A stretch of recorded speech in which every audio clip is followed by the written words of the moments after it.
بسم الله الرحمن الرحيم. قال ولقطة الحل والحرم سواء. خجي بیان د باب د لقطې شروع دی. کتاب اللقطه مسله ذکر کوي چې حرم کې کچا څه شی وموندلو او که حل کې حرم نه بارو، بهرحال د لقطې مغزول حکم دی. اعلانات به کوي او که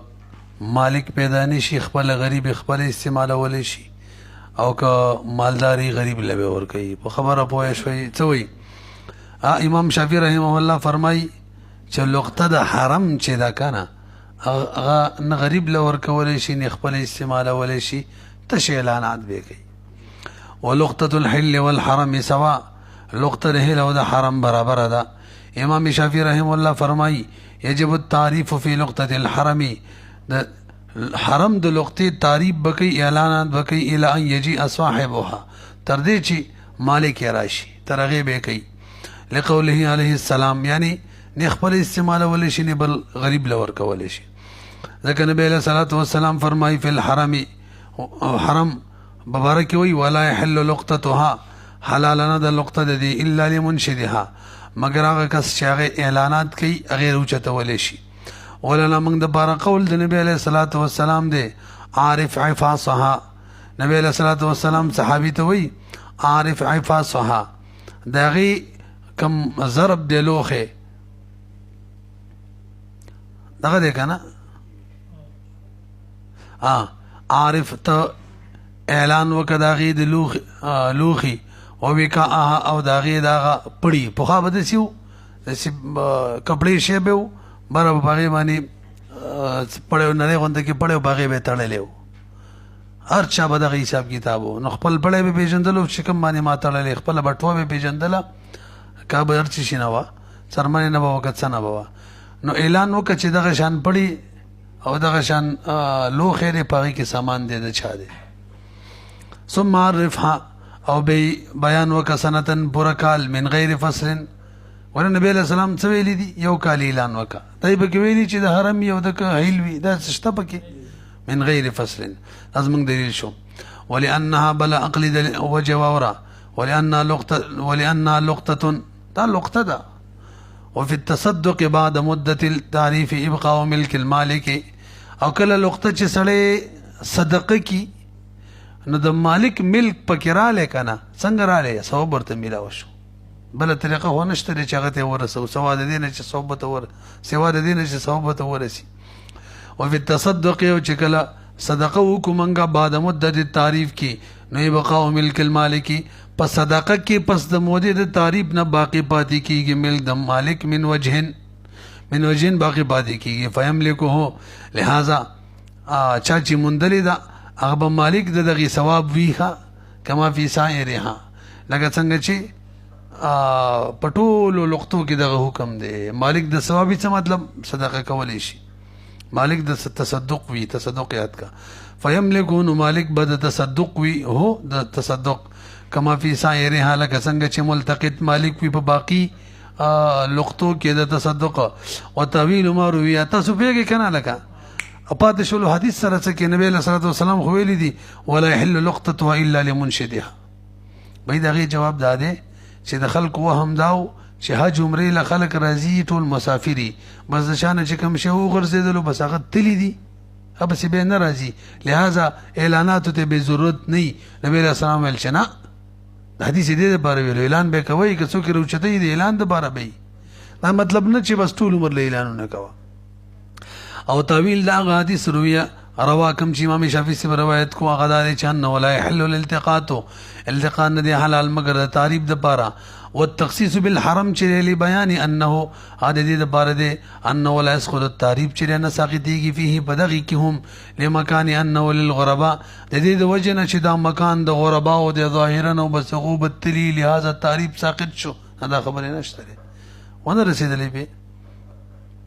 وإذا حضر رجل فادعى اللقطة لم تدفع إليه حتى يقيم البينة. لږ بر وګورئ، یو سړی رالی هغه ویل جي علامې بیان کړلې دغه شان لوښي کې دا سامان دی او دغه شان پړي باندې دی، لہذا مال یې راکړه. زمونږ د حنفو رایې دا ده چې علامات بیان کړه هغه له ورکول جایز دي ورکولی شي خو ملتقط باندې واجب نه دي څوک به جبر نه شي کولی چې در کوه ورېکه جبر به پې کله کېږي چې کله باقاعده ګواهان راولي چې دا زما نه ورکه شوې دا زما ده نه پوهېږئ امام شافعي امام مالک رحمه الله فرمایي چې نه علامات یې بیان کړه توجه هم جبر پې کولی شي اوس یې وله ورکه وته وګورئ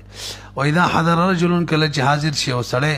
او دعوه وکړي د لغتې لم تدفع الیه هغه ته به نه ورکولی کېږي حتی یقیم البینه تر دې چې بینه قایمه کړي فإن اعطى علامتها کله چې هغه بیان وکړو د هغې د علاماتو حل نو به حلال دلیل ملتقط دپاره ان یدفع چې ورکړي ها دغه لغته الیه هغه ته ولا یجبر البته جبر به نه کېږي په ملتقط باندې علی ذلک په دغه ورکولو د لغتې قضاء یادو وقال امام مالک امام شافعي رحمه الله وی یجبرو قضاء بم بجبر کیږي والعلامه ولک علامه خو موږ نه بجنو څنګه علامه بیان کړله مړه لوخه بیان کو شرطه څه پیسې وي دغه تعداد بیان کړلو علامه مختلفې کې دي شي کم بڑی معنی تړل شوی والعلامه مثل یسمیا هغه چې مسما کی وزن الدراهم وعددها وزن الدراهم دمرو دي تعدادی دومره دی و وکاها او په داسې پړی باندې تړل شوي و وعاءها او داسې لوښي کې دي له ما د امام مالک امام شافعي رحم الله دپاره دلیل بر وګورئ دا څوک چې وایي دا شی لقطه زما ده نو د چا په قبضه کې چې دا هغې خصم دی که نه دی وایي من وجهن خصم دی ځکه د هغه ید د هغه د ید نه شیرلي نو هغه مقابل شو خصم شو بل طرف ته وګوري من وجهن خصم نه دی زکات څه د ملک دعوه خو یې نه کوي ملتقط خو څه د ملک دعوه نه کوي چې دغه نه ملک اخلي لکه اوس دې سړي سره کتاب دی خپل کتاب یې زه یم دا زما دی اوس دا خصم دی ځکه زه د ده نه ملک رخلمه دعوه کوم دا ملک زما دی او د ملتقط نه خو صرف ید قبضه ختموي د هغه ملک ته نه ختموي ځکه ملک دغه شته دی نه نو من وجهن خصم شو من وجهن خصم نو که دې ته وګورو چې خصم من وجهن خصم دی نو بس را علامه به بیاني اله به درکو کو دې ته وګورو چې من وجهن خصم نه دی نو ګواهان راوستل ضروري نه دي ګواهان خلک الله راولي چې من کل الوجوه خصمي وای زم دا کتاب زما دی او قبضه کې راغله او چې نه زما دی اوس ما باندې ګواهان پکار دي ځکه زه قبضه م راخلم او ورسره ملکم ته اخلم هماله ګواهان پکارو دلته خو څوک چې وای دا لقطه زما ده مقابل د ملک دعوه نه کوي نو ګواهان ته ضرورت نشته پوه نه شئ که نه کما دی لو ما داغو دوړو دلیل دلی چې ان صاحب الید چې دی ینازعه دا د دې ملتقط سره جګړه کوي بیعت کې ان صاحب الید چې دی ینازعه دا جګړه کوي هو د مالک سره یار څوک چې دعوه کوي زما ده بیعت کې چې ید مانته نه شي اخیستلی قبضه نه شي اخیستلی ولا ینازعه او دا صاحب الید جګړه د دسه مالک سره نه کوي په ملک په ملک دا خداوه نه کوي چې زما ملک دی نو فیشترط الوصف علامه دا شرط ده ولی لوجود المنازعات من وجه منازع خوشتر دا به بیانوي ولا تشترط او شرط نه دی اقامت د ګواهانو لعدم المنازعات ځکه جګړه نشته من وجه کنه پیږي پی ولنا موږ د بار دلیل واوره ان اليد حق مقصود كالملك توجه موږ وایو د ملتقط ید دی دسې ده که نه او ید داسې حیثیت لري لکه ملک دا موږ انشاءالله هدایه به وکړي بله راشي ځای په ځای باندې د قبضي حیثیت داسې لکه ملک اوس ټیم لګي چې تاسو ته زه دا ووایم چې د قبضي حیثیت د ملک ولي ځای په ځای باندې په قبضه باندې ملک راځي لکه بای فاسده وغیره کې بهرحال د قبضي حیثیت داسې لکه ملک نو ملک کې چې څوک دعوه کوي نو هغه لپاره ګواهان ضروري دي که نه دلته هم ګواهان ضروري خجی ولنا موږ د باره دلیل خو چې ځای پیدا شي ولنا څه شو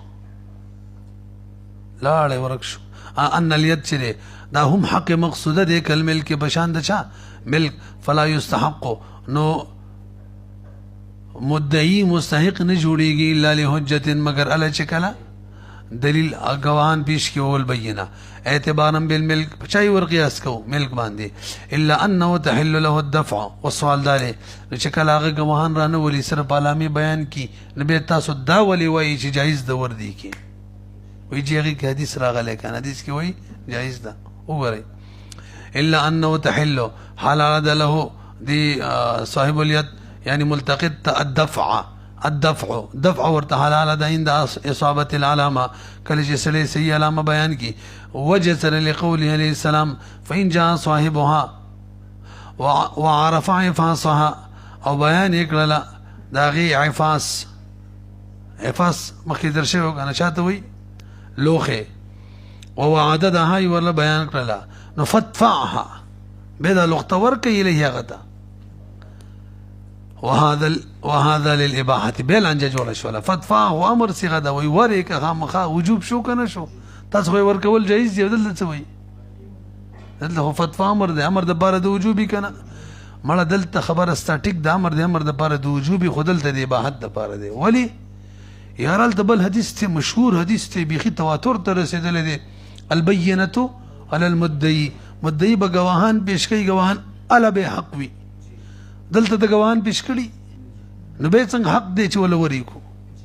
نو کومنګ وایو چې بس ټیک ده صرف علامه بیان کړ گواهان نشته به حق دی وری کا نو حدیث مخالفت را لید مشهور حدیث نو د تطبیقی هم دغه دی چې گواهانی نه پیش کړي نو صرف علامه بیان کړي جایز ده چې وری کې واجب نه او به چې گواهان پیش کړي نو به د حدیث موافق شوغي به واجب ده چې وری وګوره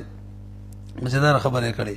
وهذا للاباحه اذا امر د بار دي اباحت دي عملا بالمشهور دغه بار شي مشهور حدیث عمل راشي هغه ترک نشي وهو قول عليه السلام البينه على المدعي الحديث وياخذ منه كفيل الاكبر وګوري اکسر علی علامه بیان کړی دا شی زما دي ولا ورې که خو ازامین تیواله د سینه چې به بل کس راشي او گواهان باقاعده پیش کی به بوله زره جیب ورکو مثلا جبر شي راته تمال زمين راکه کار علی به وګوره تانه واپس لو وګوري وياخذ منه واخلي بردنا دا ملتقط كفيل بتي واخلي اذا كان يدفعها دا لشكل دا لقطه ورکی له هغه دا کفیل دی ولې استیساقا دغه باره چې استیساق مضبوطواله به د شي سباله اصل سره کې دي شي بلی راشي چې بیت وبسلو وهذا بلا خلاف الاكبر وګوري ملتقط با دغه کس چې علامه بیان کړي هغه نه به کفیل اخلي دي کې اختلاف نشته ټول ویاو کفیل بتېلی یو بل مسله ده یو سړی را القاضي صاحب پلانکې چمل له ازمنګ پلارو منګه د څو بچي او منګ باندې میراث تقسیم کا نو په دې صورت کې با قاضي د دیونه کفیل اخلي د دې خبرې کې دې شی بل وارث موجود وي سرور غایبی او تاسو رامیتوب کوي او بس مال په خپل منځ کې تقسیمه وي هغه پکې محروم وي تاسو موږ له کفیل راکړي کفیل به تیلی کنه امام سی وینه به تیلی صاحبین ویلته بهم تیلی الته مسله اختلافي ده کفیل والی کنه او دلته سره اتفاقی ده په هغه شولې نور خبره کو وهذا بلا خلاف لانه ياخذ الكفيل تتجسل كفيل يخلي لنفسه زان د لسان لانجي نخلاصي دي ملتقطي چې ديلي بخلاف التكفيل بخلاف د دې چې کفیل ورکي لوارث غائب د پاره نو عنده د امام سے بنظمانه کې خلاف دلته وي نشته واذا صدقه قيل الاكبر وګوري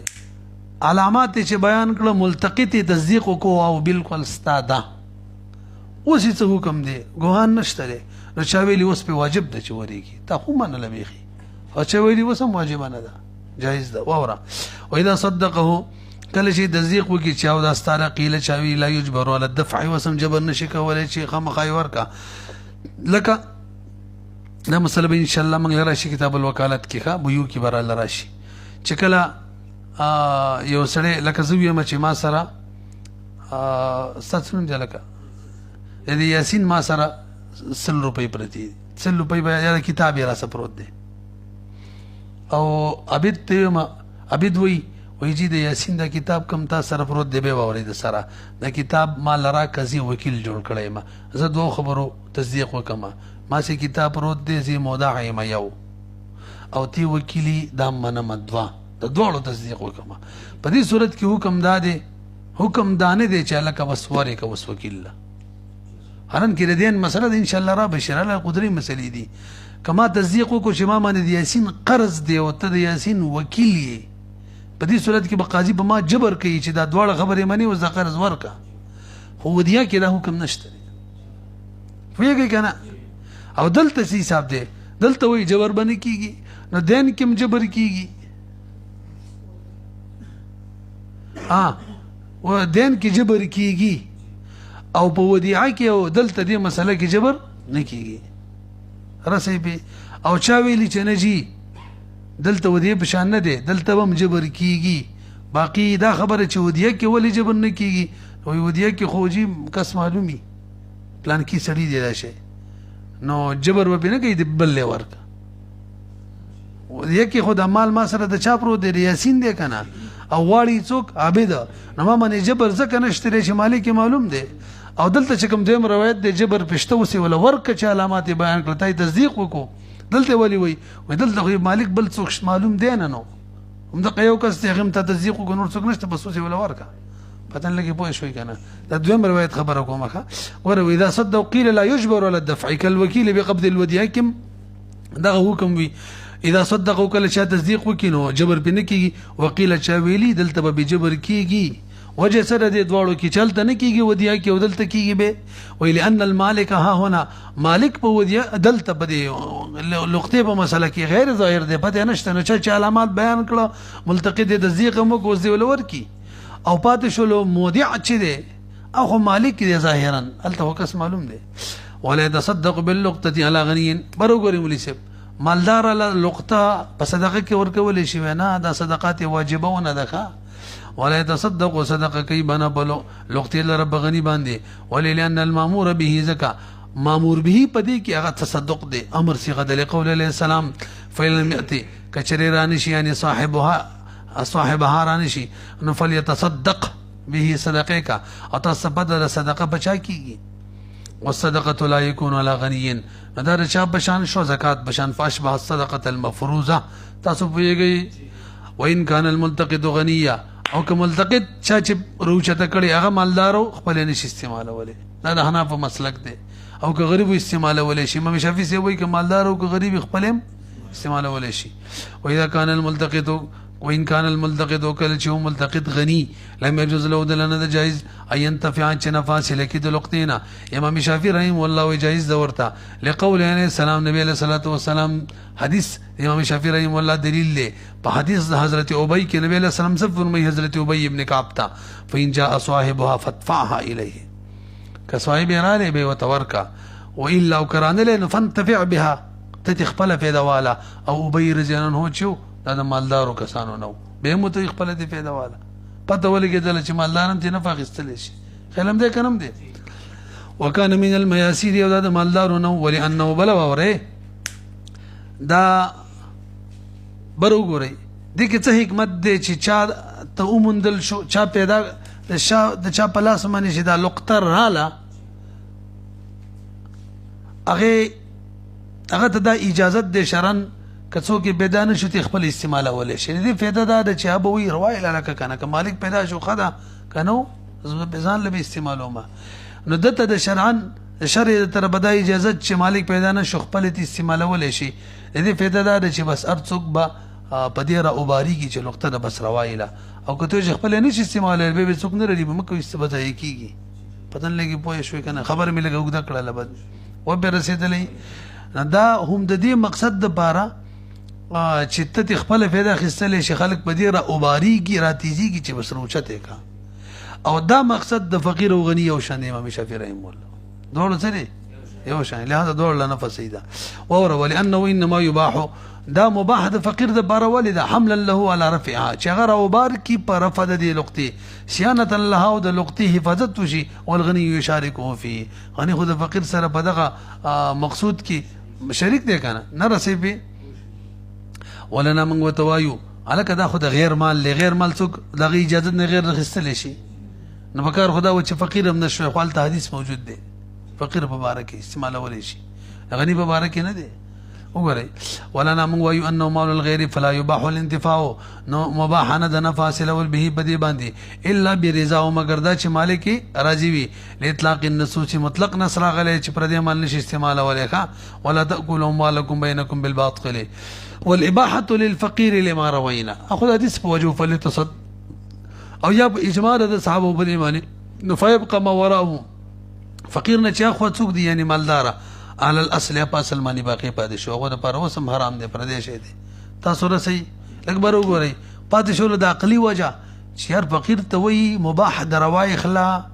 دا د دې لپاره چې زه د خیر زبدي فایده والم او شی به محفوظ پاتې شي دسه ده کنه وای دا کار موږ ورته وایو دا په مالداره کې مشته که نه مالداره مې به دې سوچ لري رلی مې څه پته لګي مالک پیدا نه شي هغې نه پس هغه پورې زه غریب شوی یم بیا به استعمالوم خیر هم دی که نه هم دی نو او کله کله غریب هم نه رلی ولې مړه وایي چې دا مالک راتلو زه په مالداره شوی یم بیا هسې هم نشم استعمالولی څه کومه چې رالی مې ورک کړي نو دواړو کې یو وجه د رخصتوم شته دی یوه وجه د نه رخصتوم والغني چې دی محمول له باخزماني له احتمال افتقاري ځکه احتمال شته دی دا محتاج شي په موده د تعریف کې به استعمالي او بعد شلو فقیر قد يتوانى کله کله سستی کوي وایي ځکه له احتمال استغنائه فيها مړه زه به مالداره شمه فيها به دغه موده د تعریف کې بس بیا به استعمالولی هم نه شمه لنډه دا ده چې رخصتلی د رخصتو وجه دواړو کې موجوده ده هر څوک یې رلی که غریب وي او که مالدار وي پوه شولې پې اوس د حضرت ابی رضی الله تعالی عنه د دغه حدیث سره به څه کوو وایي یار نبي علیه صلات وسلام حاکم و حاکم چې کله مالدار ته وایي لقطه د خپل استعمالولی شي نو به یې موږ رایې داره به یې استعمالولی شي او موږ به منو وانتفاض ابی چې وکانه باذن الامام وهو جایز او جایز ده که امام اجازت ورکي وان كان الملتقط فقيرا لږ به وګورئ که ملتقط فقیر به یې خپل استعمالولی شي فلا بأس بأن ينتفع بها سبا که نشته دی چې نفع حاصله کړي په وخت لما فيه من تحقیق النظر من الجانبین ځکه به دې کې جانبین ته نظر دی فقیر به ترې نفع والي او که مالک پیدا شو بیا به ورله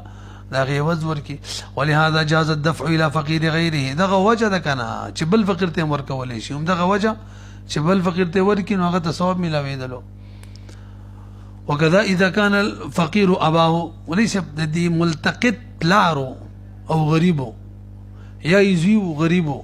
یا یې ښځه وه او غریبه وه نو دې خلکو له پلار زوی ښځې له څوک زکات ورکولی شي خو لقطه ورکولی شي ولې لقطه کې خو ثواب ځان له نه ګټي د چا چې د هغه لی ګټي خیال هم دی که نه اگر چې خپله مالداري به هم ورکولی شي وکذا اذا كان الفقیر کله چې فقیر اباه پلار د دې ملتقط و یا یې زوی یا یې ښځه وه وان كان هو غنیه اگر که دا ملتقط د خپله غني وي لما ذکرنا وجه له مو ذکر کړی ده والله اعلم چې دا صدقه ده فقیر ته ورکولی شي او د ده خو